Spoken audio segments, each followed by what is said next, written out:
Welcome to Divcasts from University of Chicago Divinity School. For more of our podcasts and information about our terms of use, please see our website, divinity.uchicago.edu/podcasts.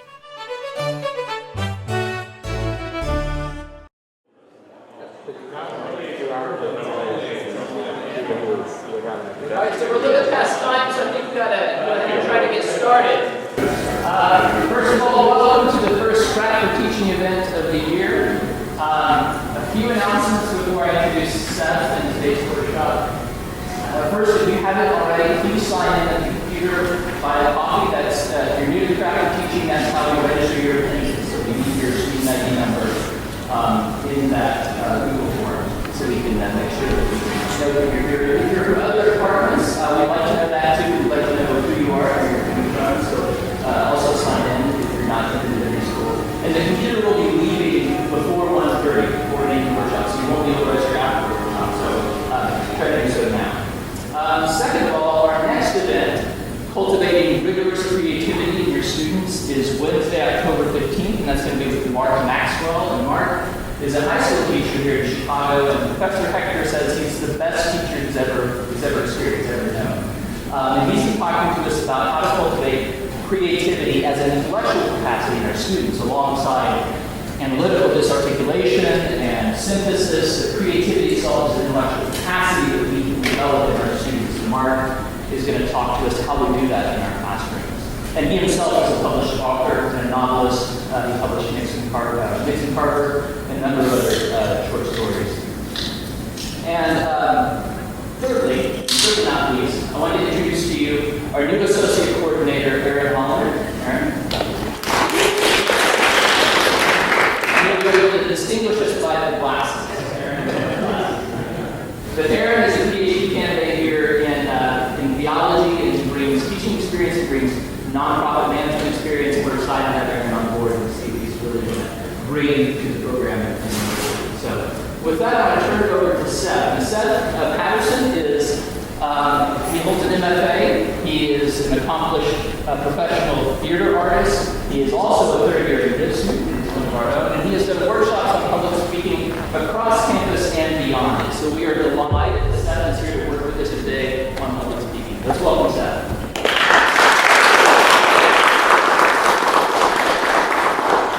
Thank you for being here. I really appreciate you coming out in droves. There are too many of you, actually. Not going to be able to probably get through each person having a chance to participate one-on-one. So half of you leave and the rest of us do. So I will try my best to get everybody involved. We'll try to move through people. But just know that we might even be able to stay past 1:30, so if anybody can, I am able to, and we can stay a little bit longer. As a very quick introduction of me before we get to the most important thing, which is you. I'm Seth Patterson, third-year M.Div here. I have an MFA. I've been a professional actor, director, and teacher for the last decade or so, mostly in Minneapolis. And I came to this work of helping people be better public presenters, whether it's in front of a group, or one-on-one in an interview, or sort of in the melee of networking events. And I came to this because I taught children. So I would teach these acting classes to kids, and their parents would often would implicitly in our conversation say, train my children to be famous, sort of is what you know. Make my child the actor so I can make a lot of money. And I didn't like that idea. So, I found that when I was teaching them, I taught them theater, I taught them acting as a way to be better people, as a way to communicate, as a way to learn how to make eye contact, how to know what you're doing with your body when people are looking at you, how to know how your voice is sounding, how to read a group of people when they're looking at you, and know when you've lost them, and know when you haven't. And then I realized adults need this too. And I started working with business people, mostly nonprofit leaders. And then when I came here, I started working at Booth, and I've done other workshops across campus. And that's me. And the work today, what we're going to do to work on our bodies and our voices, things that we ignore a lot on this campus. But yet, I would argue that in any situation that you walk into, any time of your life, you really only have 4 things at your disposal. You have your knowledge, you have your experience, you have your body, and you have your voice. And so often in academia, we focus so much on content, on if you say the right thing, then all else will just fall into place. But the reality is so often when we're up here and we're saying the right things, because we're all very smart people. At least you're very smart.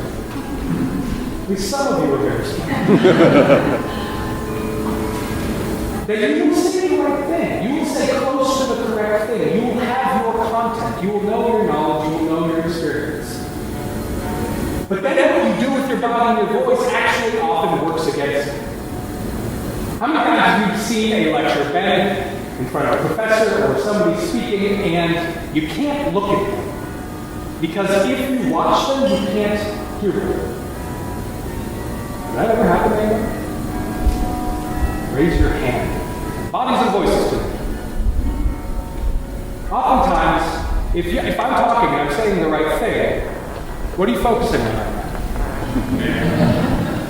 Yeah. It doesn't matter how good I am, it doesn't matter how perfect what I'm saying is. If I'm doing something that is getting in the way, it's harder for you to pay attention to what it is I'm saying, right?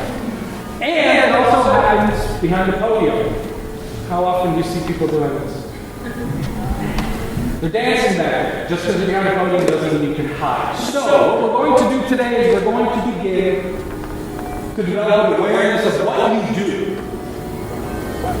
And you will learn from what other people do. So, I would be lying if I said that I could come in and give you the answer. There is no answer. There is no one way for everybody to communicate perfectly. This is not trying to make you into some sort of cloned corporate perfect speaker that you do this a lot. But this is to take your natural skills, your natural abilities, and what you already bring and help just become aware of what you do so that you can do it better. So you can get jobs. So when you get jobs, you can communicate to your students or whomever else. So before we begin, I know people are eating. I'm going to ask you all to stand up. And I know we're at the University of Chicago. I know that we are in the Divinity School. I know that we are serious, serious people here. I'm going to make you do some stupid stuff, so go. Drop your arms to your sides. Smile. Smile big. Smile surgery. Smile too big. No one's looking at you but me, so that's good. Now just make your face as big as possible. Bigger. Bigger. Bigger. Now tiny. Squeeze it in. Squeeze it in. Close those eyes. Squeeze everything together. Look like a little, I don't know, little turd or something. Squeeze it in. I don't know why I turned thing in my Squeeze, like this. And then big. And small. Big. Good. Run the heels of your hand, of your palm, down your jaw. Do that a couple times. Take care of your jaw. It does so much for you, and we always ignore it.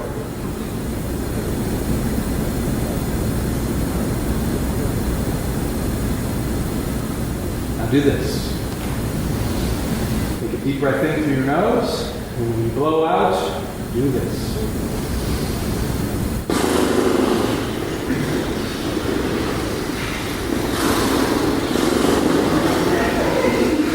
Can anyone not do that? Yeah, that's okay. Keep trying. It means you have too much tension in your lips. Yes, you can hold tension in your lips. All right. When you're taking a deep breath in through your nose, what part of your body is moving? Bellies. I'm seeing bellies. Some people saying chest. Anybody's shoulders? Well, might be good for you. But for the most part, breathing up is not how we want to do. Unless there's something getting in the way of breathing out, we want to breathe down. We want to breathe through our lower back, actually. So if you were to stand against a wall and breathe deeply, you want actually your lower back to push against the wall. So keep that in mind as we, again, take a deep breath in through the nose. And on the breath out, make a sound something like this. Huh.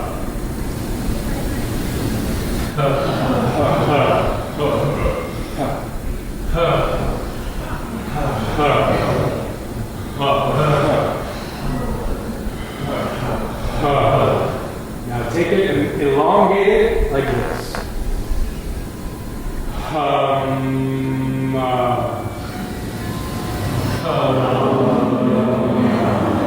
The goal is that when you are saying the hum, that your lips vibrate. Feel the vibration on the tips of your lips.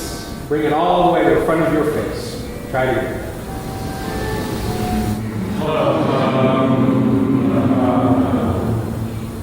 One more time.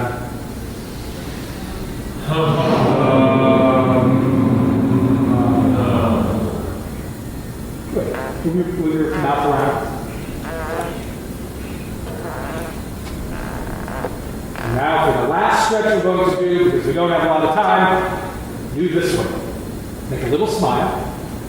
Open your mouth slightly. Put the tip of your tongue behind your bottom teeth, and it's going to curl out of your mouth like this. Like this.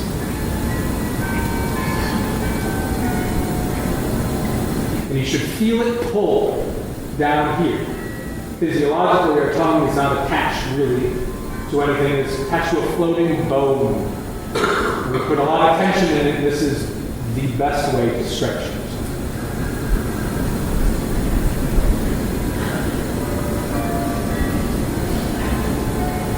Thank you for indulging me. Have a seat. Why did you do that? What possible reason did I have besides my own entertainment? Which was entertainment. Why did I ask you to do it? Yeah. Why is that? Why do I want you to relax your face? Well, I'm just relaxing your face. You're going to automatically relax other things in your body. You're going to be speaking. You might want to have the mobility and relaxation. Yeah. Actors sometimes do this or kind of bring their facial expressions to neutral so that, whatever they do on the next segment is sent out with them. Previous stresses or Letting the rest of your life go. Yeah. Any other thoughts? these are conditions. One more time? These are the inhibitions. Yeah. The lesson inhibitions. Yeah. To improve our sound. Improve your sound. These are all very true. This is it. It's a warm-up. It's a way. Before you speak, I just gave you a handful of things that you can do in the car, in a bathroom, at home, anywhere that's relatively quiet. Except for the but you can do this to warm up. You wouldn't go run, you wouldn't exercise, you wouldn't do other things without warming up. It's the same thing with speaking. You only have your body and your voice, and if it locks up, you're half out. So, this is the idea for the next hour and 10 minutes or so. I'm going to ask people to come up here who are going to stand open, exposed, and alone in front of a group of your peers. And you are going to speak for 30 seconds or so about something inane, something you know how to say. For example, what did I do last night at 8 p.m.? What did I have for breakfast? What am I going to do later? Speak for 30 seconds on something that you don't need to put much thought into, something that you can just talk. And I will tell you when 30 seconds is up. And we'll go from there. Are we good? Any questions before it's on you? Who's up? Who's first?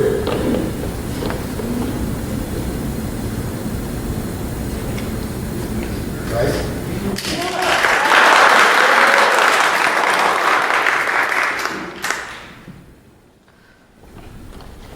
So I figure if I volunteer, I'll have it out of the way. So every night I try to go to bed at about 10 o'clock. But last night I was on my email, and so it took a lot longer to get to bed. And so at 4 o'clock this morning, when the cat woke me up, I was not very happy. This happens every morning, which is why I try to get to bed at 10 o'clock. Because the cat is now 13 years old. And he's always up at 4, and that's first breakfast. After he has first breakfast, I can sleep for another 2 hours. Thank you, Bryce. All right, please stay.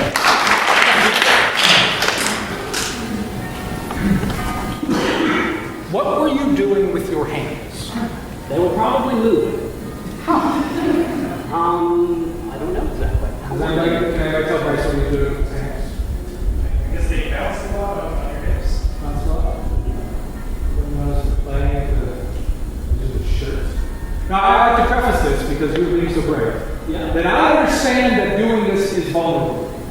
And I understand that you are standing in front of a group of people that you never want to look silly in front of. Because we're all important people. So thank you. But this is if you become aware of what maybe your habits are when you're nervous, then you can be aware of how to stop.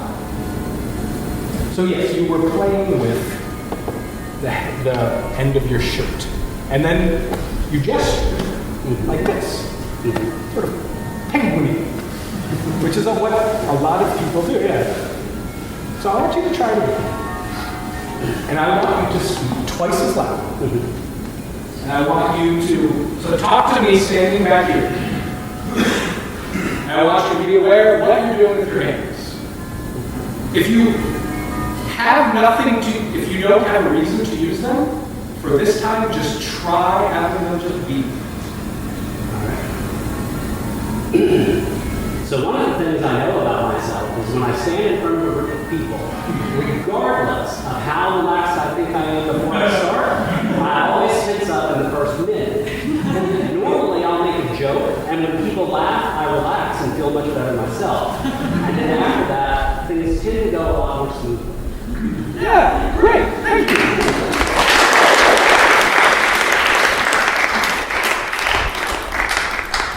Why was the second time better? What about it was better? Sorry? He was comfortable. He was, how did you tell? Body language. What about his body He language? was not playing with the bottom of the shirt. He was not playing. Yeah. He was showing back and spoke. Yeah. Could everybody hear him? Could everybody hear him the first time? Yeah. I could hear you a lot better the second time. What else? Maybe, yeah. You sounded like you knew what he was going to say, whereas the first time it seemed like you were sort of like finding the words as you went along. Which is, it's true. And it's also sort of what I asked. You're inventing it as you come. But it's also something that you do. And that you do. But yeah, so there is confidence in what you're going to say. Preparation, knowing what you're going to say, allows you to focus on what your arms are doing, your face. Your face was a lot more animated the second time. You had more to it, which gave us more. Thank you. Who's next?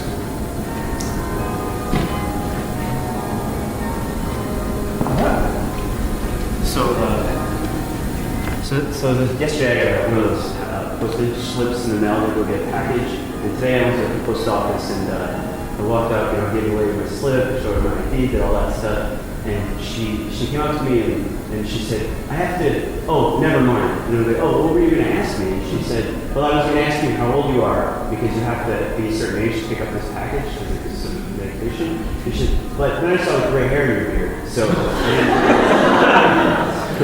So that I told her that was the first time it's actually coming in. Thank you. Nice job. What's your name? Daniel. Daniel, please stay up. Any thoughts on what Daniel did for 30 seconds? Yeah.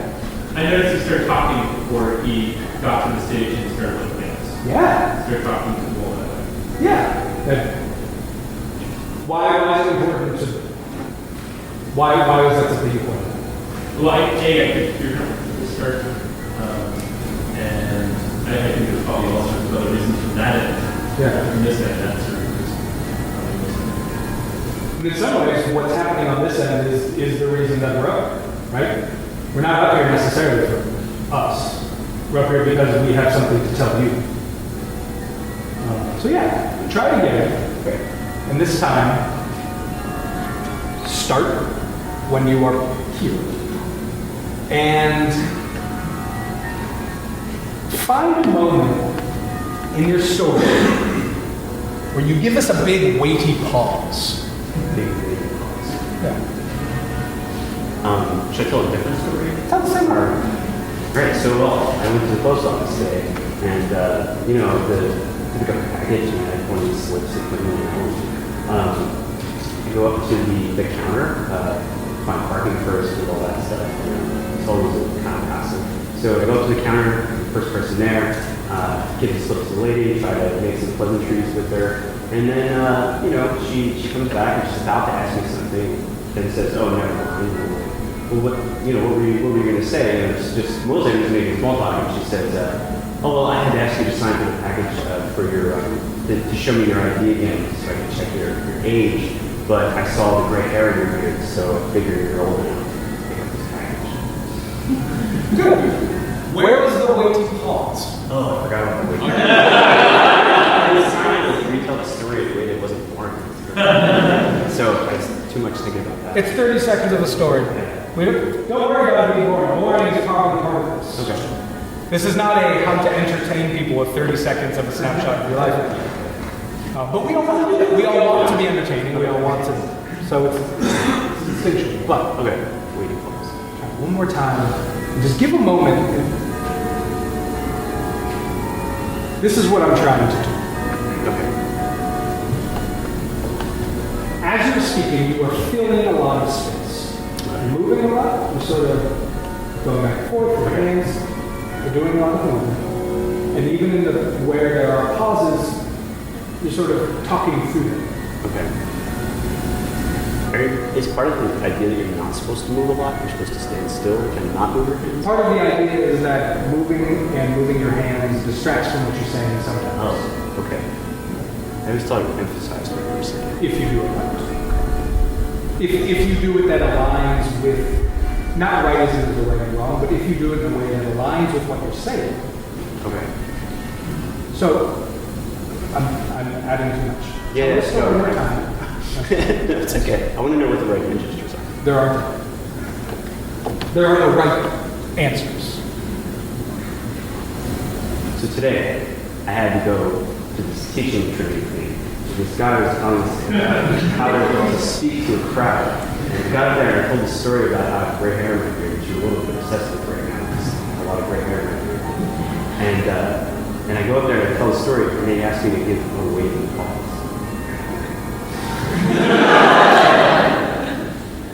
But I forgot to do it.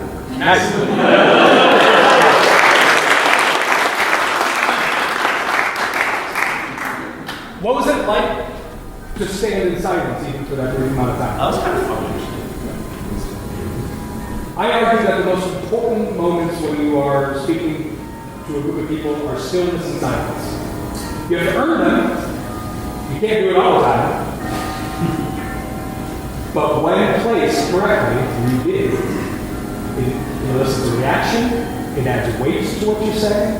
There's something in the anticipation of silence and stillness that has more to it. Thank you.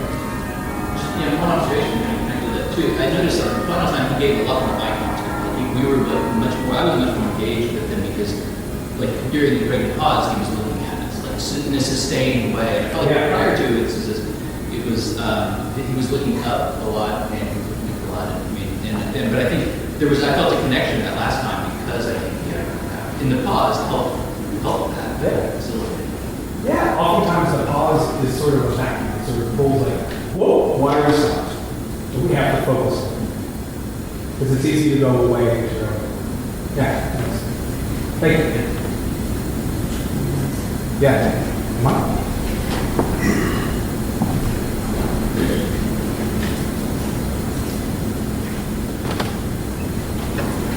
So if you're going to start brewing beer at home, then there are probably a few pieces of equipment that you're going to need. One is a big pot. It needs to be at least 5 gallons because you're going to be boiling at least 3-4 gallons of hot water and the other ingredients that go in there, the fermentables, on your stove. There's another piece of equipment that you're going to need, which is a fermenter. You can buy big plastic buckets, like pickle buckets. They're 7 gallons. Or you can buy a big glass carboy, which is also about the same size. Good, thank you. Want to keep going? Yes, we will. 30 seconds. What was good about this? Yes, sir. Be enthusiastic. How did you know he was enthusiastic? What did he do that made you think? There's specific movements of his body and hands that are crucial points to show this is what's going on. This is what's going on. I like this. Yeah, there's punctuation in the movement. What else? I thought he did a good job of making eye contact. Yeah. One thing I appreciated the hand gestures because now I know what 5 gallons looks like. Yeah, some people, I don't know what 5 gallons is. So if you would say 5 gallons, and a lot of people might, a 5 gallon bucket. Well, then is the bucket. You gave us, your gestures matched up with what you were trying to say. You were helping us. You were not making us do all the work for you. You were guiding us along. Do you like brewing beer? I do like brewing beer. All right, do it again, please. And we've already heard that we appreciated your enthusiasm. Just for fun, give us more. But try to also not have the extra enthusiasm make you ungrounded. Show us that you love brewing beer while staying grounded. So if you're going to start brewing beer, and I highly recommend that you start brewing beer because it's really fun, there are a few pieces of equipment that you're going to have to get. And these might be things that you don't have in your house, like a 5 gallon pot that's about this big, because you're going to boil this huge volume of liquid on your stove, which is a little bit scary. You're also going to need a fermenter where you're going to put all of the wort, which wort is the name for beer before you add the yeast to it and it starts fermenting and turns into beer. You're going to put all of that into this big fermenter. Good, good. Was this too much? Could you? Yeah, at the beginning? No, when you start talking about wort and size and the other thing, Yeah. it would also be hard to maintain, but Right. it'd be hard to follow. Right, that's like Tony Robbins kind of stuff. But what I was asking you to illustrate is that you can go further and still have to be relatively within the bounds of okay. At the beginning, it was maybe a little, for a professional environment, a little too hey! But then you brought it back just a little bit, and what I'm trying to point out, and thank you for illustrating this, is that we can all be bigger than we think we can be, and it's all okay. That just because you're the one being looked at, doesn't mean that you have to be really small. That if you're excited about it, be excited about it. If you're not, don't. Give something. Don't make us try to discern from you what you're doing. So thank you for illustrating that. Appreciate it.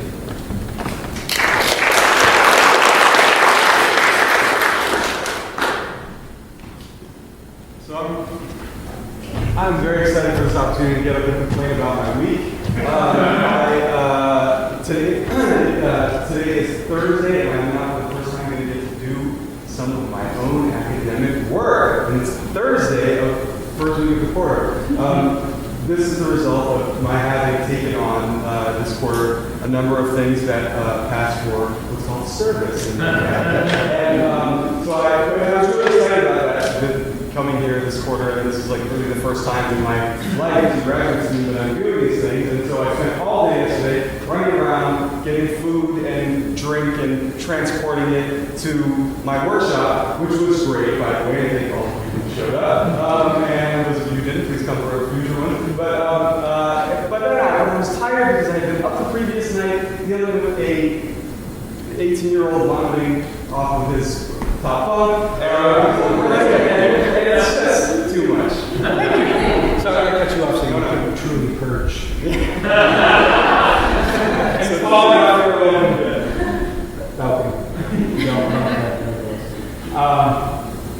Thoughts about it? Yes. You lost pace. And what did that say to you? There's just a lot of energy just trying to kind of get out. Yeah. Yeah. There didn't seem to be intentional pauses. There were a couple pauses where it looked like you were searching for words, but then you spoke through where you landed in a sentence. You did this a lot, like punctuating by moving your hands in a downward way. Yeah. I was distracted by a lot of buzz there, and I think that the speed that he was speaking at, or you were speaking at, probably contributed towards that. Yeah, there was a lot of. You prefaced it by saying you're going to get this off your chest, and then you did, and everything about it was sort of get off. You did a lot of moving, lots of this, lots it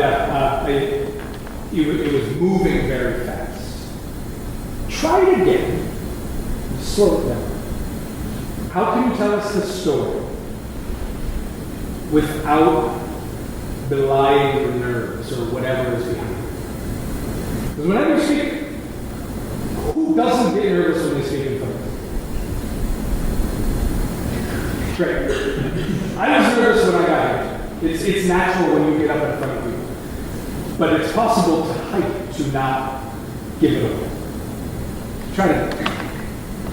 Show us that you are absolutely, completely, utterly in control of all these things that have just taken over your life. So today is Thursday, and for the first time in this entire quarter, I am going to get to do some of my own academic work. And this is the result of my having taken on this quarter what passes for what we call in the academy service. And so I spent all day yesterday running around, wrestling up items for my philosophy religion workshop. I spent much of the previous night talking to, counseling a student who had too much to drink and was vomiting off his top bunk. Try just standing still. You can start again. Okay. It is Thursday. It's like Groundhog Day. First time in this quarter, this afternoon, I'll be able to do some of my own academic work. And I'm not doing this until today because I have spent all week doing what we call in the academy euphemistically service. Good. Can somebody talk through the 3 times what happened? I know the first time best because we were really excited and had a lot more energy. And I know that everybody else, said being the case, I actually felt like we were really just getting off your chest and talking to us. The other ones felt a little more, a little deliberate in a way that wasn't as actually didn't engage. Okay. Valid. I noticed some of this as well, although the second time I liked the pace of speech a little better, but I think the slower pace of speech had less enthusiasm. So I don't know how to combine enthusiasm with an explosive rate of speech. How do you combine enthusiasm with? I think that the movement and the first time seemed almost more like you're talking to yourself rather than to us. And so the more eye contact and moving up and the less movement made me feel more like the sport was really directed toward us. And so I think that you can do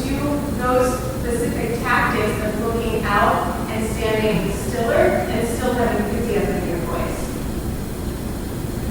I thought the first time felt a lot more casual and informal, like the sort of thing you might be in a presentation with. But as we've said before, you could sustain that the entire time. So that was like anecdotal, and then once you got the third time, something you could sustain for a few hours, and we could sort of engage with that.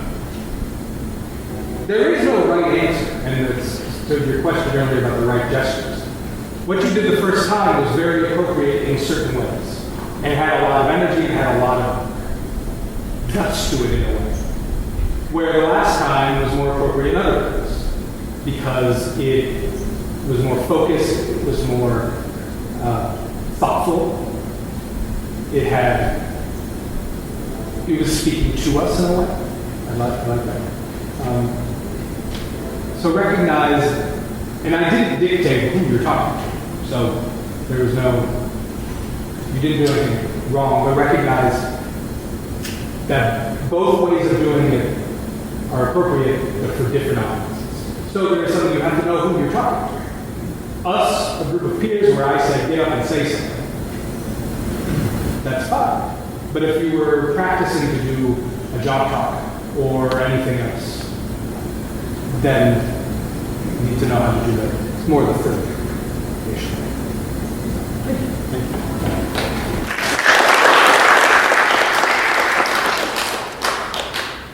Also, one other thing, and this is going to be, I imagine, common, so I'm just going to throw it out now. Be aware of always having your hands here. It seems safe. You can't mess this up. You're holding your own hand, and it feels nice. But if this is your go-to, you gesture from here, then you're going to do a lot of this. You'll end up clapping a lot. And what does this look like? If I stand here like this. Slightly penitent. Penitent? Yeah. What else? Church choir. Church choir. Yeah.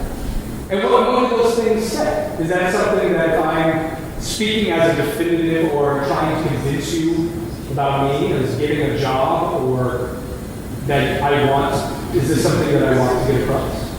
It's just very like closed off. Yeah. It seems. I always, when I see it, this is me, it feels like you're holding your own hand. Like I'm showing you that I'm nervous and I need my own support up here. Like when my daughter's falling asleep, she grabs my finger. It makes her feel better. I do this to feel better.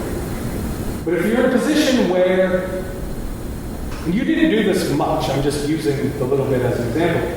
If you're in a position where you are trying to show that you know what you are talking about, and that you are the expert, and that you should all be paying attention to me, which you are doing when you are standing in front of a group of people, this might not be the best thing.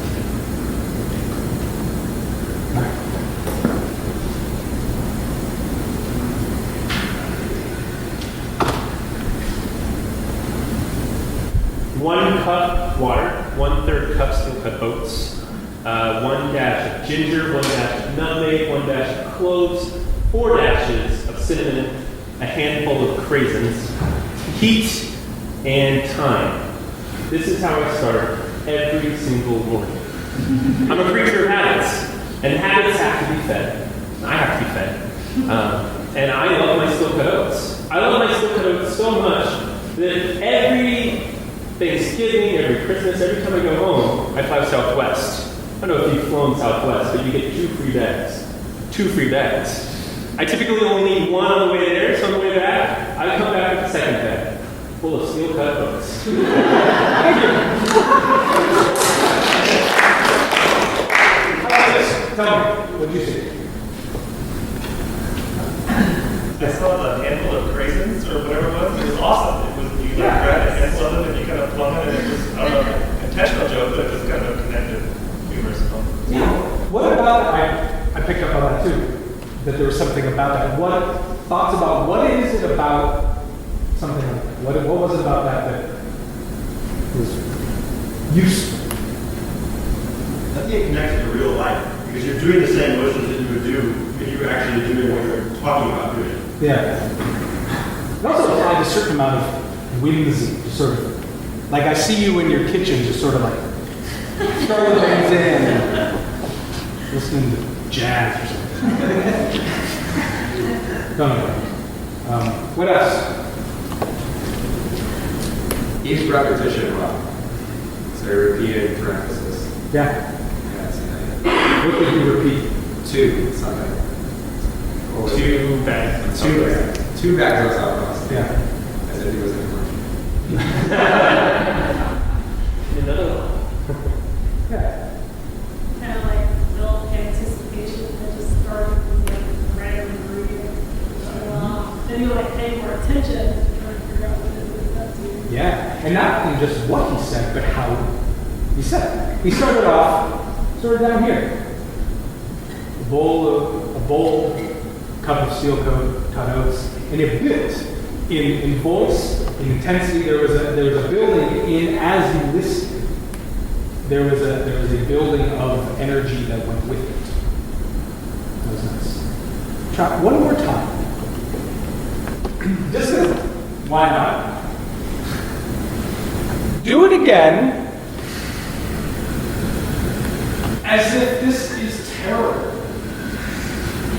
Because you can't afford anything else. And if it was up to you, you would be eating eggs Benedict, or you would be eating souffles, you would be eating quiche. But unfortunately, as a poor graduate student, you can only afford sleep Water. 1 cup of water. 1/3 cup of steel oats. A dash of cinnamon. A dash of nutmeg. A dash of cloves. Some salt. And a few measly hand drops of craisins.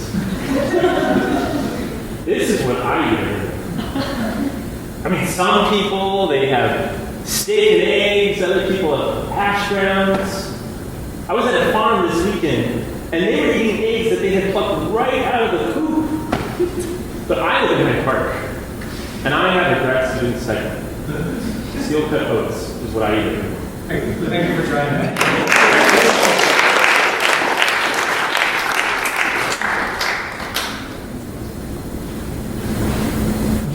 Yourself as tall. I do, and so does I slouch a lot. Yeah. You do. You angle yourself down. Try as you do it to look, even you can make eye contact with people, but keeping your head up. You don't need to move your head to look at the people in the front row. You can use just your eyes. And I think if you do that, it will help lift you up a bit. You have just a little bit of being pulled down. And that could help with, some people could perceive this as being unsure of yourself, which you are not, I don't think, from what I've seen. But it could just appear as if, yeah. Anybody else?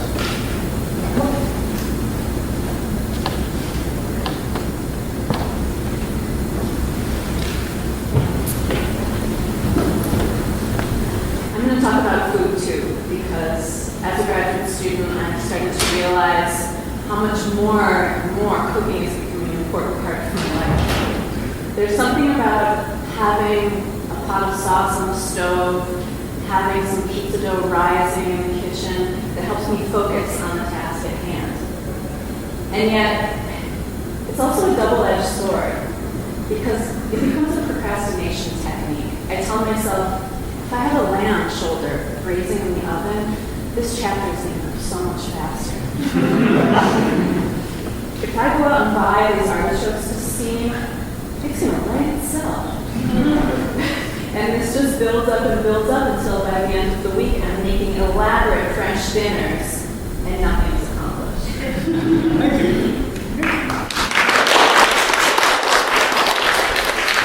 That was very good. What did you see? What did you all see? Yeah. Very good pacing. Yeah. Yeah, you told us a story. You took us along.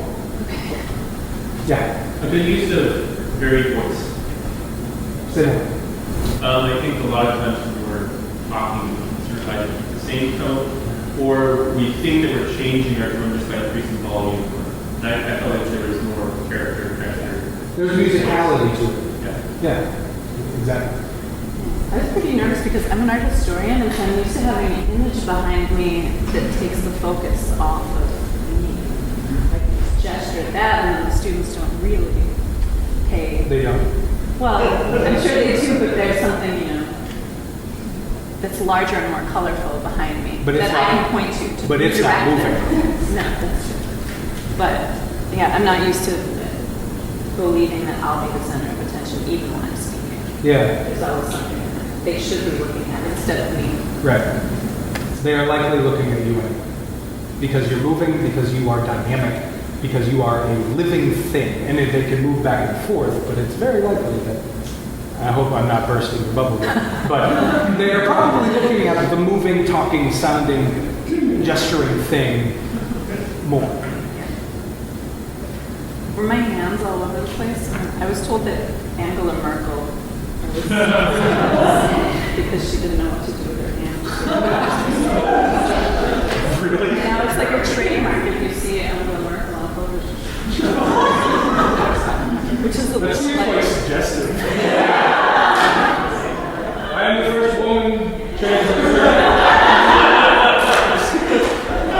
You were not doing that. Any thoughts about what you were doing with your hands? Yeah, I'm kind of obsessed with hand distributing now. I Good. think hand distributed great, but yeah, I love the accentuated what you were saying. I don't even know what your hands are doing, that's why No, I mean, I they were kind of just in this middle zone. They weren't like here, like you said, or kind of down here. They weren't, like, one thing to notice in general is that some people when they their hands, they're moving in this very kind of purposeful way versus a kind of nervous way. And I think all of you were, I don't know what you were doing with your hands, essentially what you were saying. You think it was purposeful? Yeah. Yeah. I didn't seem nervous. Okay, thank you. Yeah, what you did helped guide us along what you were saying. You didn't assume that we knew everything. You brought us with you. Try it again, and I think a habit that you might have is you tend to sort of balance on one foot, and the other one just is there. Okay. Actually, this way. And then you would switch, but then you would come back. You seem at home just sort of sulking.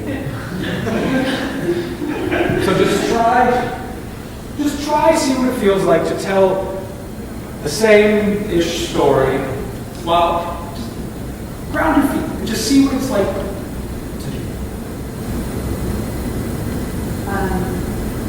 Reading about cooking also relaxes me, and so often before I go to sleep at night, I'll read somebody like M.Div, who's an amazing food writer. However, I'll often become increasingly hungry the closer I get to bedtime, and I'll wake up with 3 different cravings in the morning. I'll want oysters, French cheese, some Dijon mustard, and steel cut oats also. So sometimes before noon, I've already had 3 somewhat surreptitious little snacks just to satisfy these cravings that come from the night before. How did that feel? That felt better. It felt like I was a little more just stable. Yeah. Because I told myself to stand in one spot. Yeah. And then I didn't, looking uncomfortable from the waist down. Yeah. Did it give a different sense to anybody? How? Something wrong. How? With her, I noticed kind of it looked like she was posing before, like moving from one side to the other. So for you to use it more natural, like you're not even worried about your body, you're just focusing on the way you speak. What's interesting is, I agree, and what's interesting is the first time, and it was a different story, it was the first time we're speaking, but it seemed the energy was sort of floating. You were sort of like elevated through the story, and your body and everything was just sort of lifting up. This time, it was very grounded. It was very purposeful. It was very, it had some gravitas to it. Thank you. Yeah. Who's next?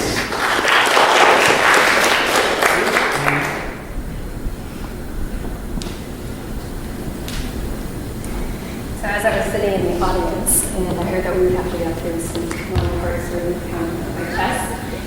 And I started to regret how many espressos I had had this morning. But this is a morning ritual of mine. I get up and I wander into my breakfast nook, and right by the window I have what I call my coffee station.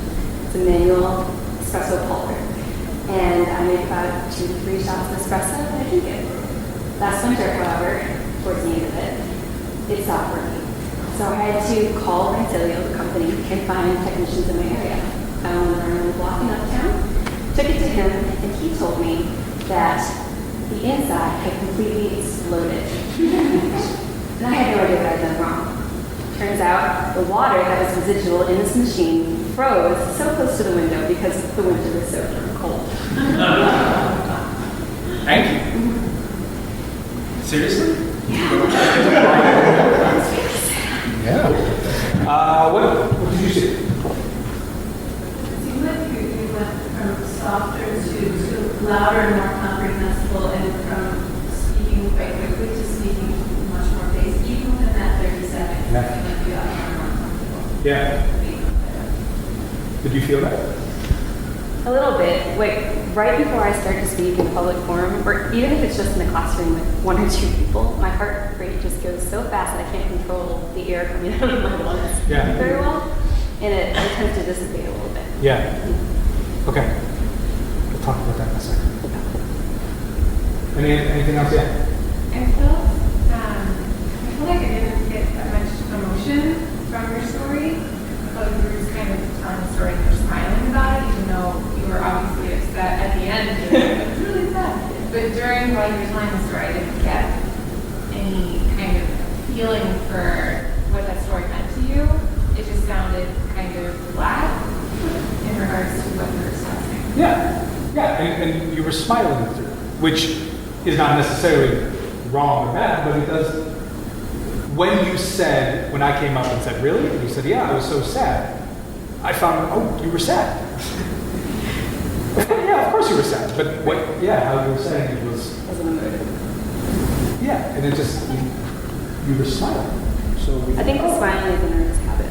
Yeah. Better nervous habit than a lot of people when they get nervous and shut down. So at least smiling is at least something. Yeah. Any other thoughts? I agree that at the beginning you eased into it. And almost all of us do, and I think part of what we can work on is that we start strong, where that first 10 or 15 seconds is as strong as where we go. At the beginning, you were slapping your thighs often. Really?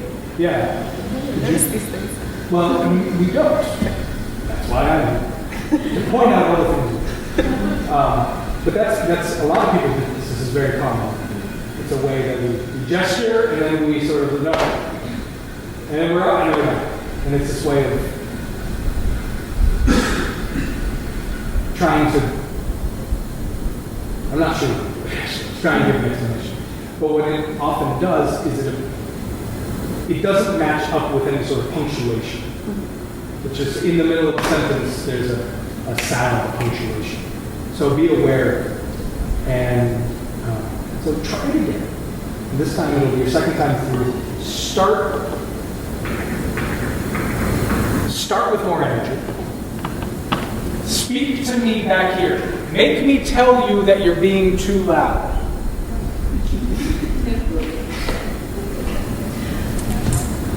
So as I was sitting in the audience, when I heard that we were going to have to speak in public, my heart started beating out of my chest. It was incredibly overwhelming because I hate public speaking. And I began to regret how many shots of espresso that I had this morning. I had 2 or 3, and it's the morning ritual of mine. That's good. That's good. What? You did what I asked. You started off stronger. You didn't slap your thighs. But I think, and this is where this whole thing gets complicated, is we can only pay attention to so many things at once. And you were paying so much attention to your energy and your voice and your hands that I feel like you completely lost track of what you were doing with your legs. And all of a sudden these things were just going in a way that they weren't the first time.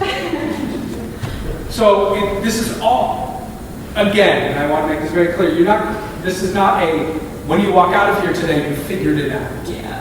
But just be aware that you have multiple things happening at once. And the more that you can practice, the more that you can sort of feel sure that you've practiced keeping these solid and not slapping your thighs, then you could worry more about other things. Mm-hmm. So try when you're out being social, when you're just talking to somebody. Mm-hmm. Just try standing. And we don't normally do this because it doesn't matter. When you're talking to somebody, you can do this, and you can just do whatever you want because we're just talking. Just practice what it feels like just to be talking to somebody and just be solid. You might do it all the time. I've seen you speak twice, but try it. And then I would suggest that anytime you speak, warm up, similar to what we did before, but really put some emphasis on your breathing and really get some deep breaths before you go so that even if you breathe half of that, it's still more than you would if your capacity is not stretched and your lungs stretch. So practice really breathing so that when you come in, you can just have a breath. Okay, thank you. Thank you. Nice.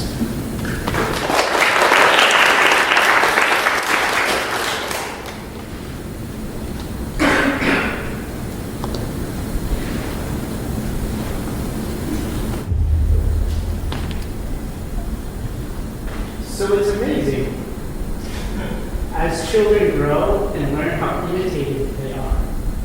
The other day, our daughter, she's 17 months old today, she opens the fridge, looks in there and finds a pear. She decided it was hers, she took it out, and proceeds to wander down the hall after very deliberately closing the door with her newfound treasure. But there's always something unknown with something new. So she wasn't sure what to do with the stem. She decided, it must go up my nose. So she sticks it up there. And when we correct her, she takes a second, looks at it and looks at us, and decides, it must still have something to do with my nose. I must snip it. Thank you. Thank you. What did you see? Thoughts?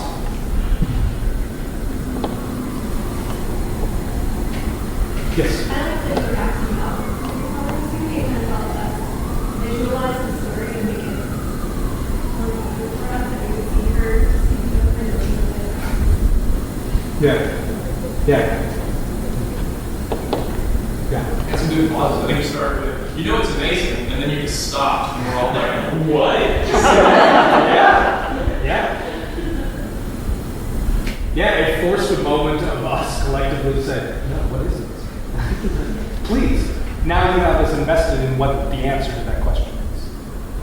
A lot of time people start their conversation or their presentation with questions.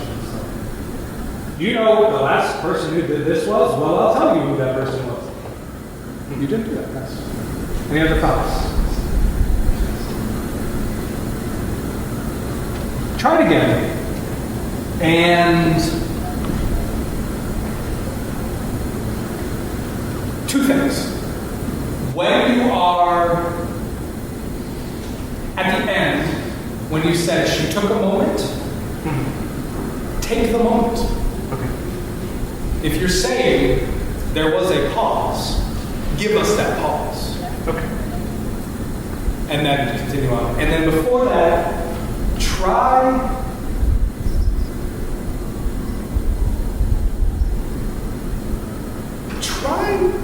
to tell us this as if you are presenting a case study, that this is a professional environment, that we are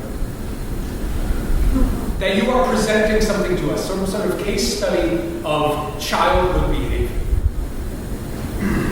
Because it is a story.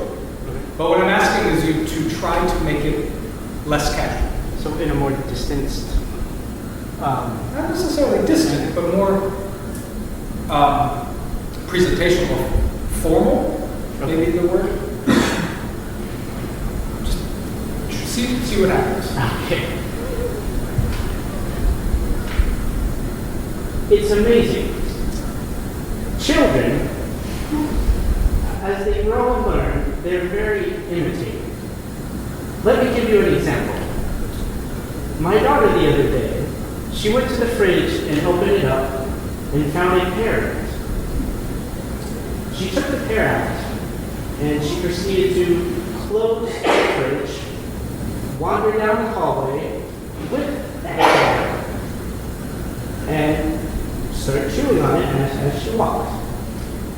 But she wasn't sure entirely what to do with it. It was still new. We've never given her an actual piece of fruit before. So she wasn't sure what to do with this thing. So she took it, she inserted it in her nostrils, and when she was corrected, she proceeded to just spit it. Oh, sorry, I forgot to take it. It's all right. It's all right. How are those two different? This is like, I don't know how it works this, but I think the first time you referred to the parents from moving down the scripture, and I feel like that just gave the story a lot more personality. Because I felt like, oh, there's this kid, she's so excited, she didn't even know where it is, but it's great, you know. I don't know, you didn't say that. I think I was trying to make it sound more... Right, I gave you a strange direction. Any other thoughts? Yes. It seems more cerebral, like you're really thinking what your next part of the story was going to be. What was that? What did that do for you? What was your I reaction? think it slowed it down, especially compared to the first time. I thought the first time kind of had a natural flow, and you were just more excited and feeling it. And this one kind of seemed, okay, now what's next? Yeah. And that kind of slowed it down. Yeah. You furrowed your brow a lot short of your series. You started off by saying, you strictly I'm done. Yeah, there's a lot of... The second time I did that? Yeah, professorial sort of. The reason that I asked you to do that was when the first time you did it, and it was more casual, it was more of a story. It was intriguing, it was entertaining, there was a lot of just little movements down here, which when you're just telling the story is fine. Mm-hmm. So I wanted to see what it was like if you were presenting it. I do my hands a lot. Or maybe a bit too. Yeah, there was still a little bit of leg movement, which, again, these things are not in and of themselves bad. But if we look at them, we are now paying attention to something other than what you're saying. And so movement is not bad, it just needs to be useful. And it was not quite as useful the second time.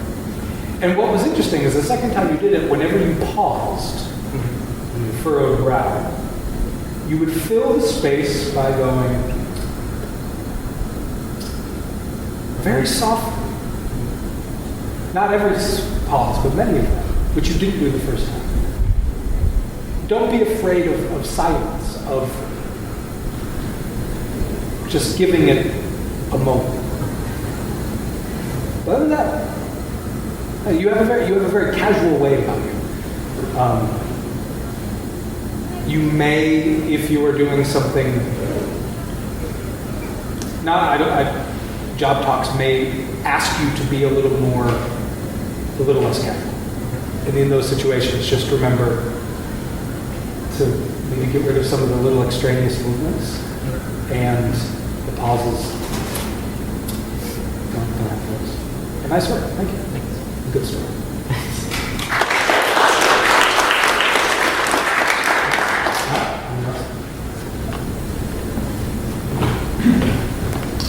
In addition to this whole the mind, I'm a musician. I play bassoon in the university station, and our first concert is coming up in a couple of weeks. Every year, our first concert is a Halloween concert. It's a little more casual than what we do the rest of the year. The entire orchestra dresses in costume, and we get your usual zombies and witches and things like this, but also some more creative costumes. Like last year, the entire French horn section dressed as Bert from Sesame Street. Which all I can say was deeply unnerving. Just these 4 giant Berts right behind me. It's a casual affair. We have the Hyde Park School of Dance performing with us, and they tend to choreograph something to go along with the music we're doing, but it doesn't always sync up.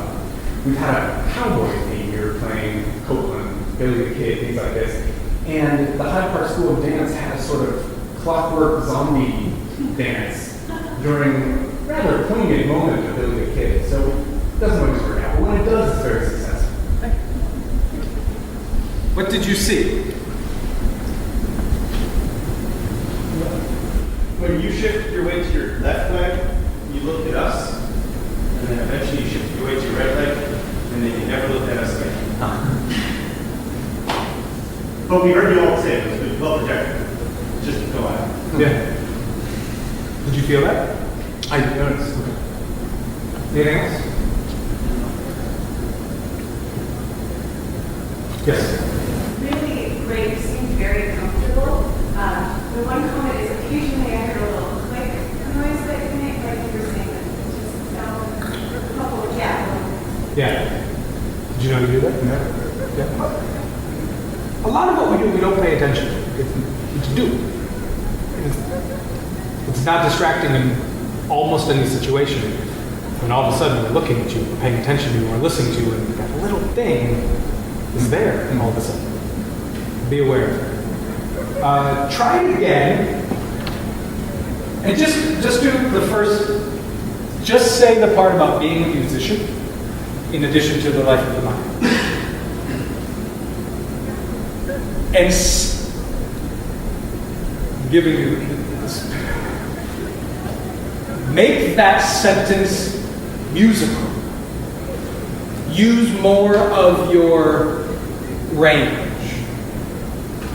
Because this time it said, in addition to the life of the mind, I am also a musician.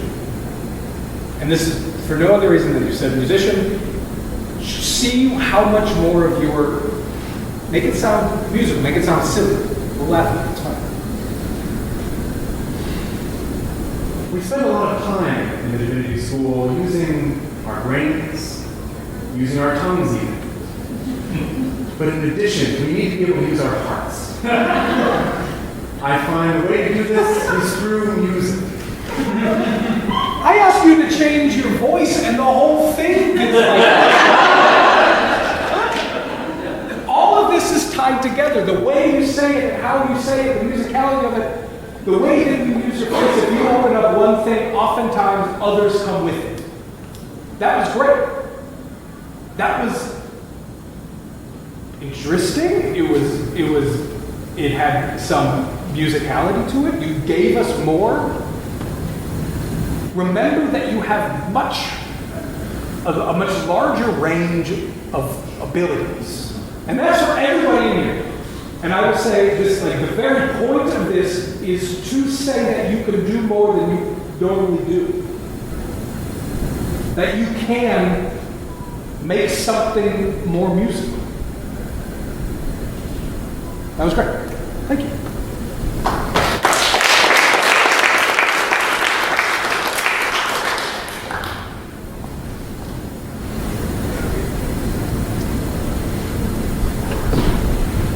Netflix announced last night that it will no longer just be streaming movies, but it will be creating original movies. And the movies that they've already announced, they will be making a Crouching Tiger, Hidden Dragon 2 and 4 Adam Sandler movies. I like to imagine what the office conversation was that led to those specific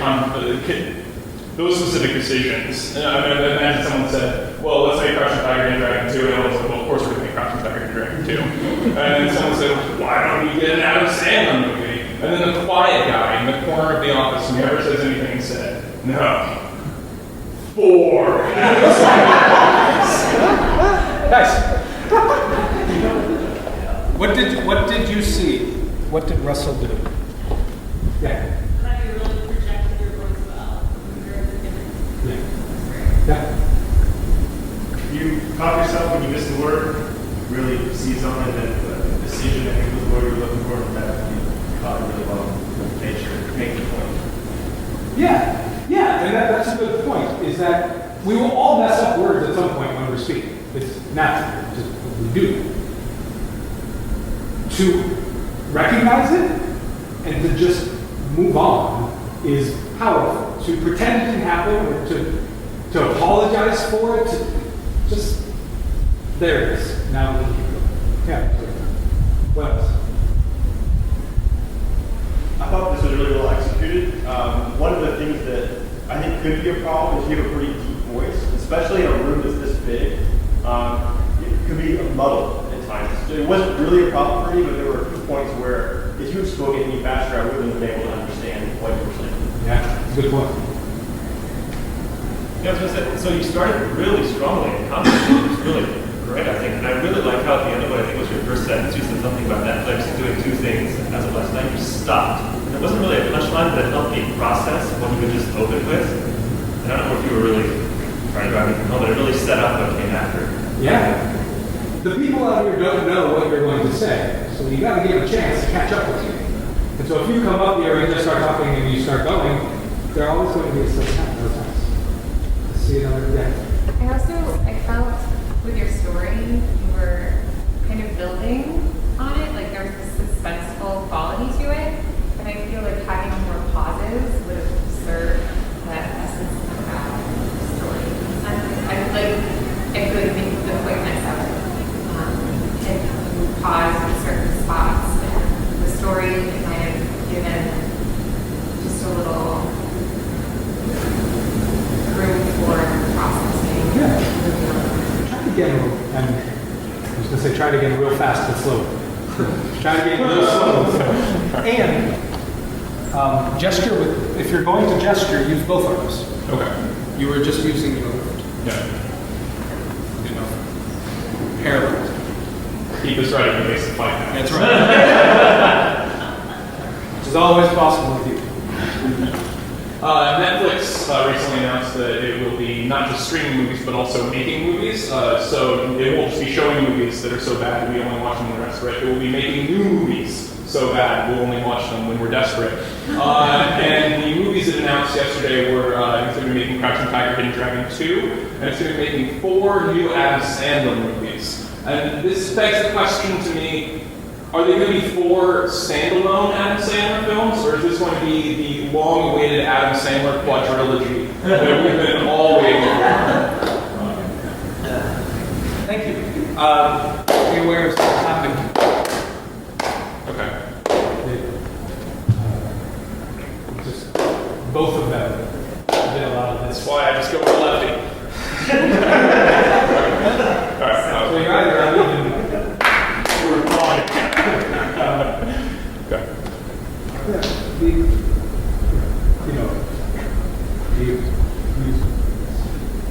I went. With Dr.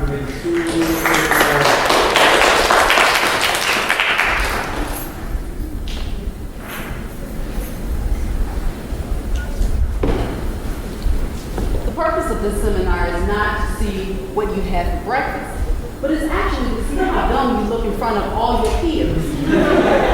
It also tries to help you understand how to speak in front of an audience without doing this, or doing this, or doing this, or shifting, but to see how perfectly straight and still you can stand while engaging your audience in how to actually speak and project your words. Thank you.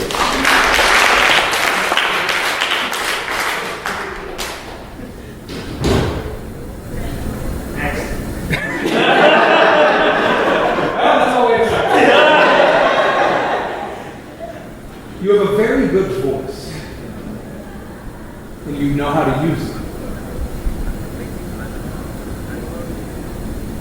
Try it again.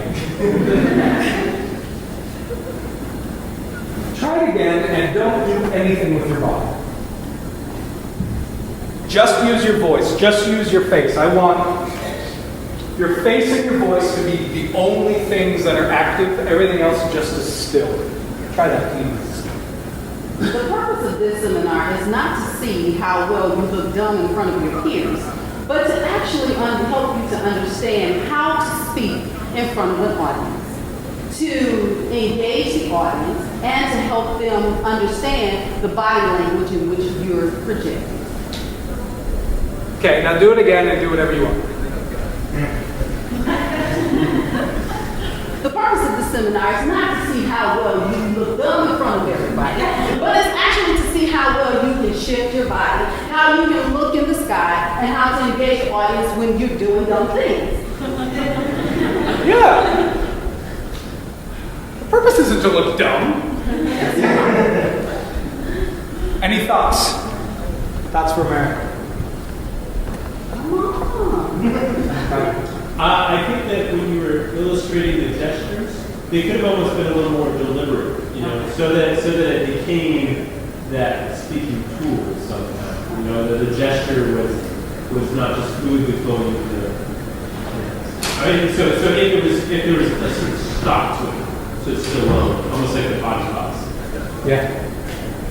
When we list things, when we have a list of multiple things, you're going through in first, second, third, A, B, and C, this gesture, that gesture, this gesture.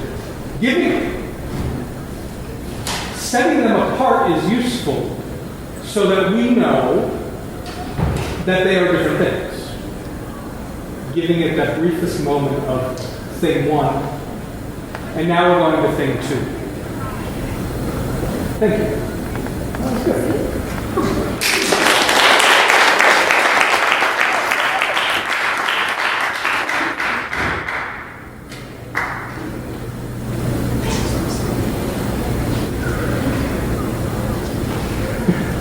I don't know what to say. I will. Just email.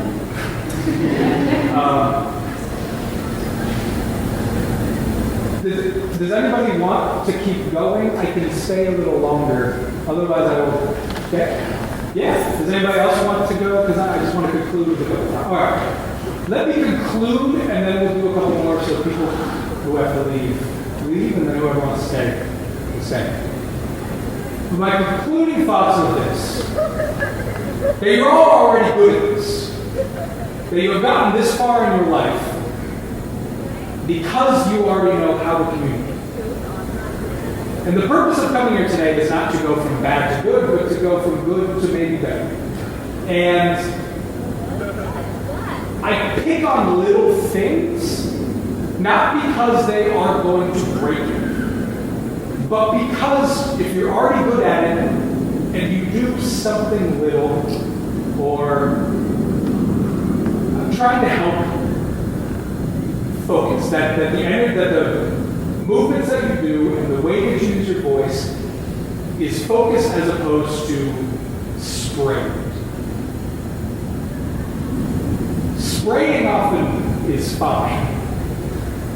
But the more focused you can make it, the more that you have control.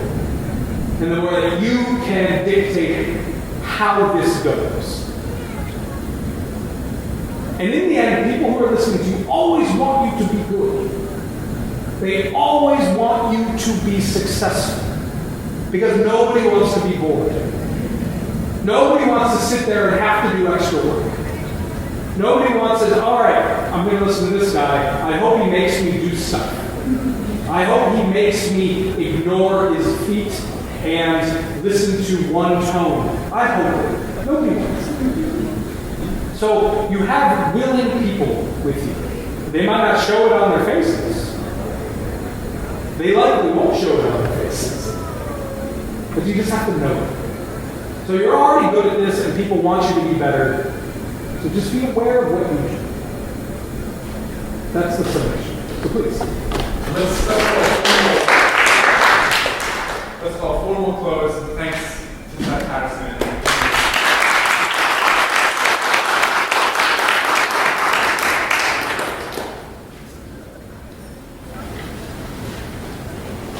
So I Let's wait 1 second.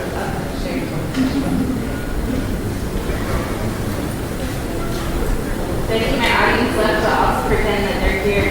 I'll give feedback for why someone who's a non-divinity student might come to something like this. At the 5th year, I kind of cut everything out of my schedule that I could possibly make to actually do some writing. But I would love to have a teaching job after I graduate versus a research job. So I thought this was a worthwhile record. And I also decided to come up before it ends because I should get some practice, right? Thank you. I'm glad you did. All right, so try this again. And be louder. Let's just start there. That you have the ability to be louder than you are. Don't make me, only, 20 feet away, have to work to hear you. Okay. Just for feedback, how hard was it to hear me? Somewhat. Okay. Do this. You're in it, there's nobody around, these people are going to be prepared for it. Yell something. Be too loud. Make me say, that was too loud. I'm very sleepy and I have to TA after this. Was that too loud? No. Oh my gosh, I felt like I was screaming at you. Yes. You have a lot more you can go. Okay. Before, the likelihood of anybody in here doing something that's actually too much when you are presenting, we have lots of stops that stop us from being too loud, too big, too anything, but we stop ourselves far before we need to.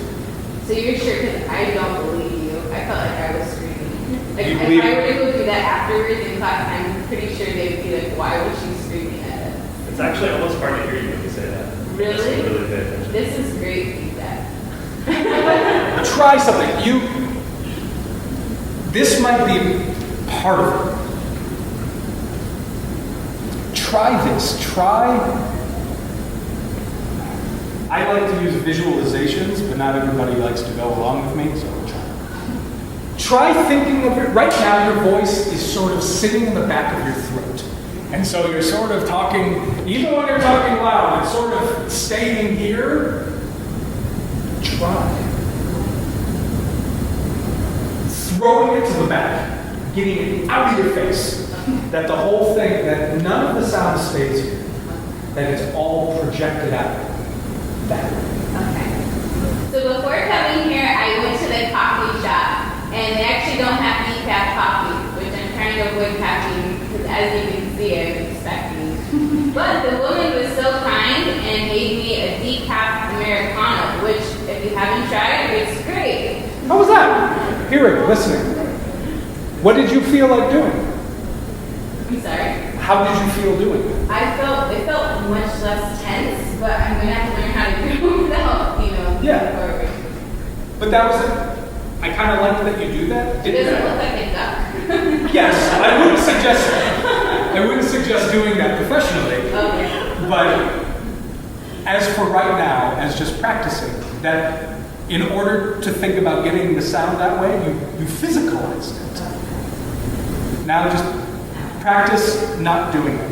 But your voice had a much better quality to it. It had more substance to it. It wasn't so gravelly. I could feel it before. It was It's stuck not here. good for your voice in general. It's not good for your vocal cords. But we all do it oftentimes, especially when we're trying to be quiet, sort of talking about it. We do, and for whatever reason, my experience is that women do it more than men, and I wonder, there's lots of reasons. I don't know if there's some sort of must be quiet and closed. We don't want you to be. If you are standing in front of us, we want to be able to hear you, and we want you to give it to us. I have a question. I have an answer. If I were too loud, what kind of facial expression would I observe?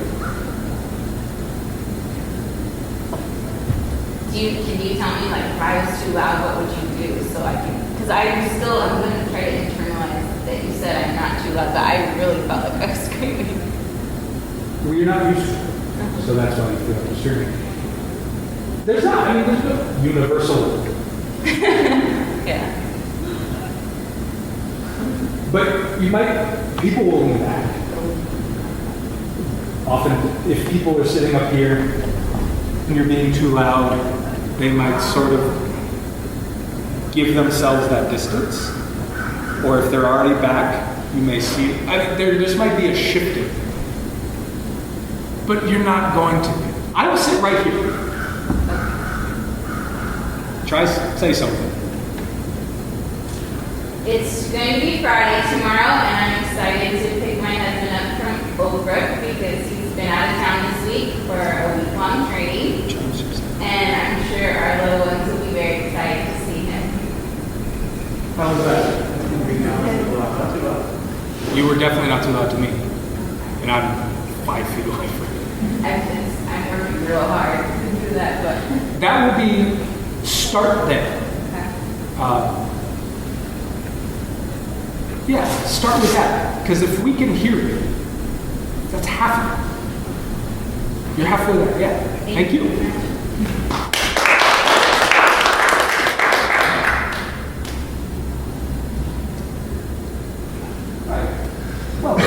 Thank you. I wanted to talk about food as well. I've been thinking a lot about the ideas of opportunity cost and economies of scale in the kitchen, which is weird because most things having to do with economies are confusing and weird to me. But the case study of this particular issue was with ratatouille, because this summer I lived right near a farmer's market, and so every couple times a week there'd be these beautiful tomatoes and eggplants and zucchini and peppers, and so I have a really good recipe for ratatouille, but it takes forever. You have to M.Div the tomatoes, which is a fancy way of just boiling water just so you can put them in for 30 seconds and then take them out again and peel the skin off and disgorge the eggplants and chop up and saute your onions and garlic, and no one likes to chop garlic. But it's really good, and it takes a long, long time though. So you put it all in and the flavors start to meld and the colors meld, and then it cooks down a little bit and you come back a half hour later, take a sniff, maybe throw in some salt, and it keeps on reducing and smells even better. And then an hour later, after all the sweat and tears because of the onions, can't help, you wind up with about a half bowl of ratatouille that's gone in 2 minutes. So I decided that from now on, when I cook that for myself, I'm only going to make it for a party date. Thank you. Thoughts? I like your voice better toward the end. You seem to vary the tone, get deeper and higher towards the end. You're talking about the melody, crying, all that stuff. And towards the beginning, it was more flat. Yeah. Yeah. You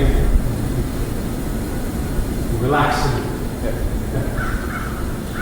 You seem to find an energy source on the floor, because whenever you seem to lull, you look at the floor and you bounce back up and you do it 7 times, and your whole body recovers from the floor. It's really. Could you feel that? No, but yeah. Did you have something? I noticed that too. I found it a little distracting. But I also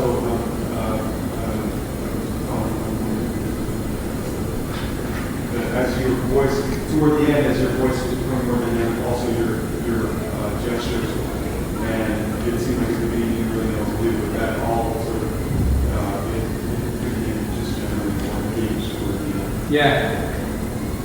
At the beginning, very, very good. There was this sense of you put it well, just sort of gathered up. That can be distracting because it's sort of a timeout that we don't know why, and then you come back from it. So try it again. Now that you've gone through it, so try it again. I'll probably stop you for the whole thing. And one, be careful. Your right hand was sort of like, for the first half, you're sort of like this. And when you have your hand here, we look at it. Why are you putting your hand there? Just try to get it. Okay, well, I appreciate the comments about gathering energy from the floor, because when I was thinking about what I would say, I thought it would be the most meta self-aware public speaking presentation ever. I know that I tend to not move around so much, and not moving my arms. When I was 13, I was told that I don't move my arms enough when I dance. This is out of our mitzvah, which is a really tough time for 13-year-olds because you take a bunch of really awkward self-conscious kids and tell them to dance. It's great for the adults and more fun for kids. So, try to get some more movement out of them. Good. Yeah, that was better. That was natural. It wasn't too casual. There was not a sense of just sort of talking to people, but it was natural. It was. Can you feel the difference between the first and second time? Yeah. Because it doesn't matter what we see. If you were to do it again, could you recognize how we began the second time and try to start there?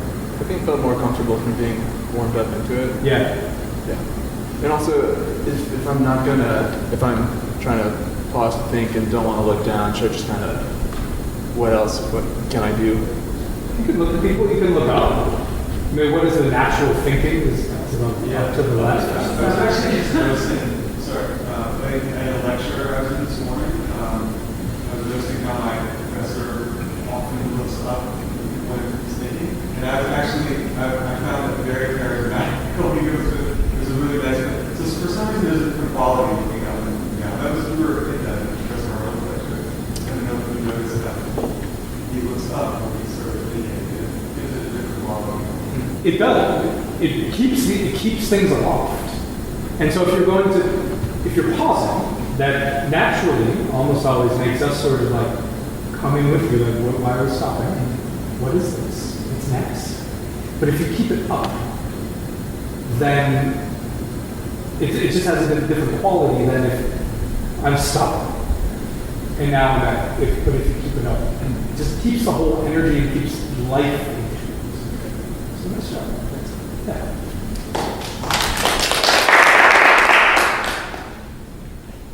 Does everybody here who hasn't gone want to go?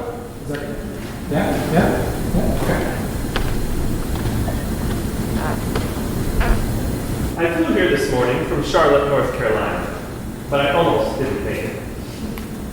I didn't want to wake up too early for my 6:15 flight, so I timed out every portion of what had to happen for me to get on a plane before I went to bed last night. And I decided that I could make do by getting up at 5 o'clock exactly. Everything worked perfectly at first. I got in the shower at 5, I didn't bother shaving, I got in the car at 5:15 and sped the whole way to the airport. I only ran one red light. But after I parked my car at the shuttle parking lot, the driver decided to pick up everyone in Charlotte who was there. We didn't get to the airport until after 6:05. Thankfully, though, I had TSA pre-check on my boarding pass, so apart from the one guy who decided to take off his flip-flops and his belt and his jacket, I had to wait for a little.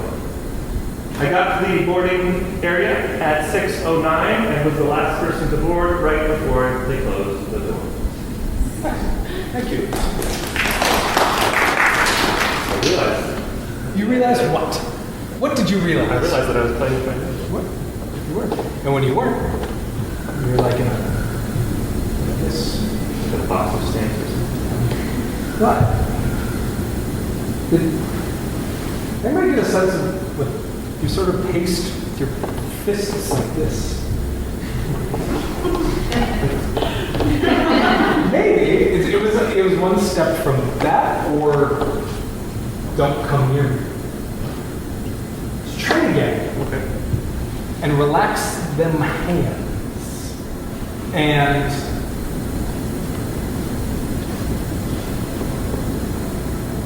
yeah, try that. You start.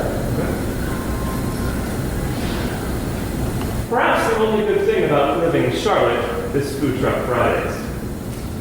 Everything about the South so far has been a challenge to get used to, but I like eating food in a circle.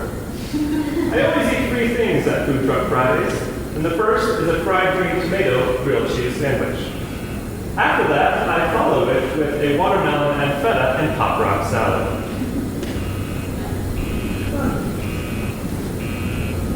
You have a quality to you of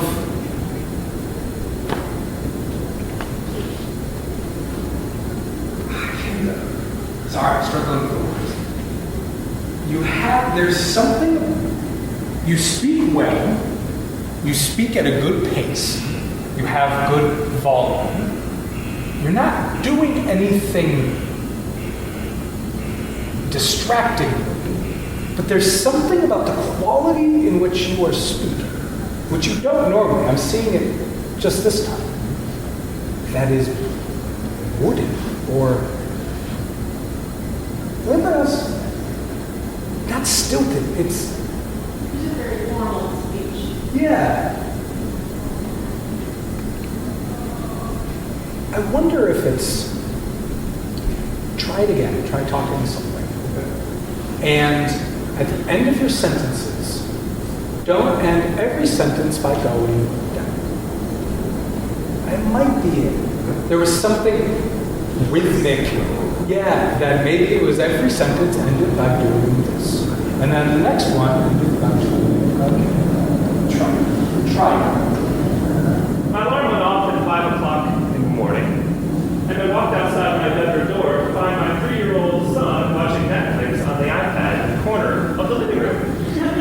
I said, Everett, why are you up at 4:59 or 5:01 in the morning?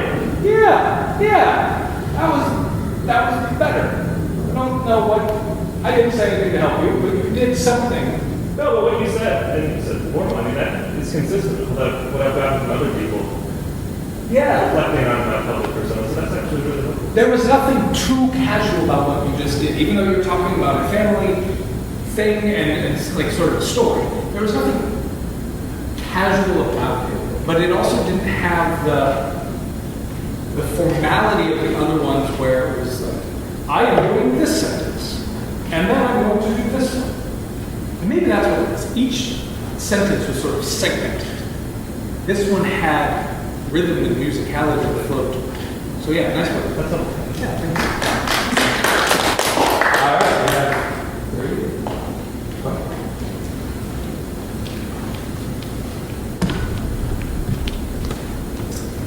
For as long as I can remember, I have been a runner. My very first race, I was in 4th grade. I was running with my brother, who's 2 years older than me. I remember coming around the final bend, and there was another kid about the same line where I was running. And then I heard this voice, "Hey, don't let a girl beat you!" I was very motivated at that point. I believe I came in 3rd, if I remember right. Since moving to Hyde Park, I still run, but I'm not trying to do races. I like the sun on my face, I like the squirrels, I like smelling the flowers, I like watching the fluffy little dogs run around with each other in the park. I find it relaxing. That's why I run. Nice. That was quite good. That was good.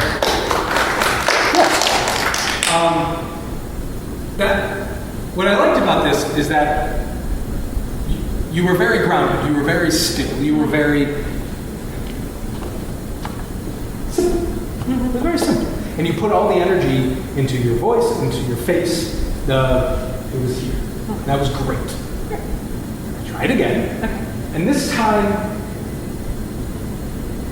give a little more. Okay. So, if you think of it, you just told a great story with doing the bare minimum. Okay. What happens if you want to give a little bit more? So this is pushing you one step. Just try. Should I still be grounded, or should I try like gesticulating or moving more? I would like you to gesticulate. I would like you to move more. But I'm not going to tell you not to be grounded or to be grounded because I don't know what that means to you. I'm not sure if that means to me either. Okay, so what I would like is just, if you did really well with just being simple, you just stood there and told us a story. That was great. What happens if you're talking about, you turn the corner and there is somebody, and you give us something, there's and somebody over there shouted. But right now I just like looking at that, and I like smelling this, and try what is it like to use these things. Okay? For as long as I can remember, I have been a runner. My very first race was when I was in 4th grade. I was running with my brother, which I was really excited about because we're extremely competitive. As I turned the corner and saw the finish line, I heard this voice, "Hey, don't let a girl beat you!" I had new motivation after I heard that. I think I got third place in that race, right after my brother and some other guy that was pretty far ahead of me. Nice. What was different about those? There was a way that your hand motions, especially after the first one or two, really connect with what you were saying. As soon as you brought it up, you kind of did a rollaway gesture, but then it was around the corner and then you were appearing something. Yeah. It was really plugged into what you were saying. Yeah. And it took us a long. So. And then you stopped at a really appropriate time. You kind of brought your hands back to rest. Yeah. And so it wasn't too much hand on it. Okay. Anything else? That's how like the moving forward. It's kind of like after, I don't know, like, in the story where the guy was yelling at you, you actually moved forward. Like, Yeah. It was like part of like that, like, moving from Yeah. Okay. Yeah. You briefly, right before you stepped forward, you sort of rocked back before you went forward, and I was like, don't step back. Because that tells the opposite story. Right. I was running and I saw this person in front of me. It didn't match, but yeah, that was nice. So what you did the first time is great.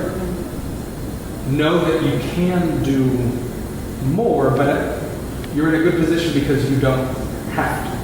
Okay. So, yeah, does that make sense? Yeah. Okay. Thank you. Also, just be aware that when, the second time, when I asked you to do more, there was a little bit of sort of like, not a lot, but just a little bit of like, get sort of box stepping as you were getting there. And then once you kind of got the rhythm of using these, then you were good. But at the beginning, it was like, all right, I have things to do. So just get that out before you get there.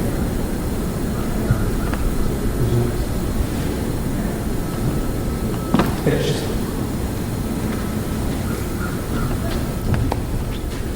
So I had spent this past summer in Jordan doing an intensive Arabic course. It was very intensive, but very good. But I want to tell you about my favorite thing that I brought home. I got these 2 coloring books for my niece and nephew because they love superheroes. And it was bilingual, half in English and half in Arabic. So they could be exposed to the Arabic language without having to really know what the pictures were about because they could read all the English. They were very excited when they opened them. And my nephew Raiden started playing with his right away in front of me. But then 5 minutes later, he runs up to me, "Aunt Lizzie, who is Mr. Corkman?" In case you don't know Mr. Corkman, it's Wolverine. And I realized that the Arabic version of all the Marvel characters are not the same names transliterated, but we actually have a whole host of new characters led by Man with Spiders, Mr. Corkman, a woman who has a surprised face, and I believe Mr. Green Man. Thank you. Start again, just say something, a sentence. And I would also like you to yell it, to get it out of your face and back to you. I spent the past summer in Jordan studying Arabic. Is that too loud? Did you feel like it was too loud? It wasn't. You could actually be loud. You want me to do it? I would love it. I spent the past summer studying Arabic in Jordan. Good. Now keep going and try to keep that volume. And I'm going to give you the challenge of just try using your voice without moving. Just try. More than that, though. Yeah, keep going. I'll stop. I spent the past summer in Jordan studying Arabic. And my favorite thing that I brought home were these 2 coloring books for my niece and nephew who love superheroes. They were bilingual, so it was in Arabic and English about these superheroes. You really want to move, don't you? Yes, can tell because every part of you is sort of moving.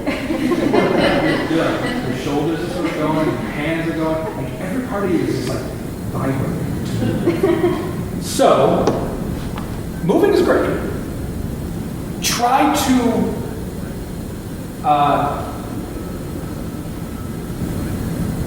right now your movements are sort of like a spring. Like it's just sort of just things are just going.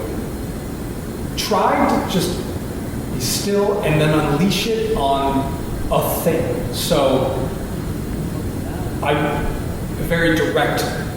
I went there. I came back. And then in between, try to.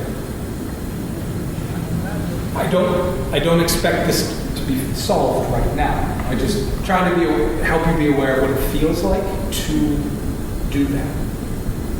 So you practice. This past summer, I went to Jordan to study Arabic. But the favorite thing that I brought home were 2 coloring books for my niece and nephew. Yeah, that's much better. That was more focused. I wasn't standing in the back, but you seem to have the energy coming out of you more. Similarly, there at first the voice and the energy was sort of back, and all the movements were sort of lateral. So all the energy was sort of coming this way. This time you gave it to us. Thank you. That was very good. Appreciate it.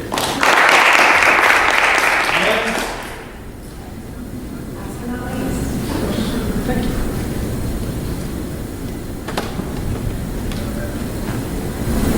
So before coming to the University of Chicago, I worked as a counselor. So communication has been a big thing in my life in regards to communicating with others, whether in an individual setting, one-to-one, or with groups. But I have not had as much experience with the group aspect. So something that I found that I often do to engage is, which I'm actually not doing, much to my surprise, is pacing and moving my hands a lot. So the fact that I'm standing here now and not pacing and not moving my hands a lot is actually quite accomplishing. I'm glad that what you said was just describing what you were doing. That's great. That's great. And you weren't doing those things. I know. I thought I'm going to get up there and I'm just going to do all this stuff. But you also had a part of your brain that was saying, don't do all those things. Right. Which was, that's sort of this awareness that we're trying to create. It's, I do this thing. Sure. I don't want to do it. When I go up there, I'm going to try not to do it. And if I do it, I will stop myself. That's good. Any senses, what did you see? I feel like I was on the whole sort of your voice. Your intonation is really good. Yeah, you have a great voice. Thanks. Yeah. I've talked a lot, so it's helped. You mean here today? No, I've talked. I have to talk. Oh, okay. No. In general, in life. As a counselor, you're always talking. I mean, you're not always talking to listen. Yeah. Which is also very important. The whole silence thing. Leaving room for silence. Right? There's a time in the beginning where I felt like your shoulders and your upper bodies kind of in a little bit, which makes you not look as authoritative or confident. Okay. Yeah. Straight down. I think I felt that. I felt like my hair was wavy or something. And that's when it's slight. Yeah, Oh, okay. for sure. And then you did correct it. Yeah, you corrected it. Yeah, nice. Maybe this is what I was seeing. It was also like a slow motion hip hop bounce. What? Almost like this. Like this? Yeah. Maybe because I wasn't Maybe because you're trying to stay it just was like waving through. It was that sort of similar, like you wanted to move, but instead of doing it, it was just sort of undulating. He was there waiting. Okay. Like a cage, something. Try it again, and just start. Say something again, and vocally. What? Because we talked a bit about physically, vocally. Try to I use the phrase give it musicality. Does that mean anything to you? Yeah, sure. Okay. Give it musicality. Give it more. Because this last time, just to tell you what I'm asking you to do differently, it was a little purposeful, and everything sort of was really out, pace, just always movement. So it's predictable. It was predictable. After a while it becomes, well, there's something nice about it at first, like, oh, I can follow, and then now I know what that is. Give us So one of the things I've learned while being here at the University of Chicago has been to contain the emotion that I often express in a personal atmosphere for people.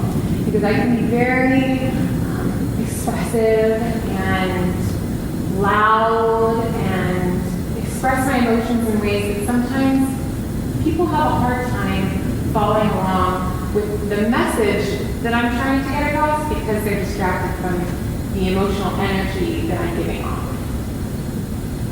That was better. Better? Yeah. And that's interesting what you said.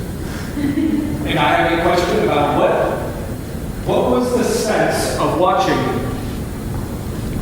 You didn't do this the first time, but this time you did a lot of. I didn't. You did lots of, not lots, but it was very pronounced. Like switching back and forth? Yeah. What does that communicate? Does it communicate anything?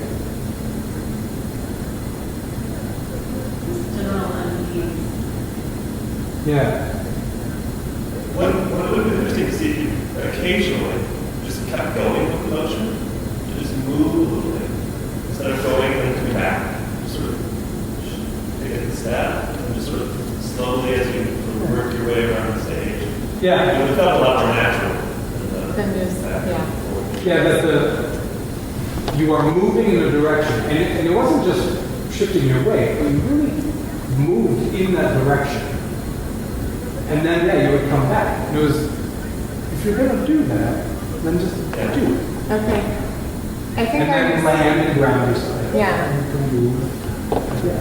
I was focusing on my voice and finding some kind of musicality, so I was like moving my body to go with my voice. Well, and that's the thing. We pay attention to one thing and we forget about the other. Yeah. That's why it takes repetition and practice and so forth. So, thank you. Thank you all for staying the extra half hour. This has been nice. If you have any questions, let me know.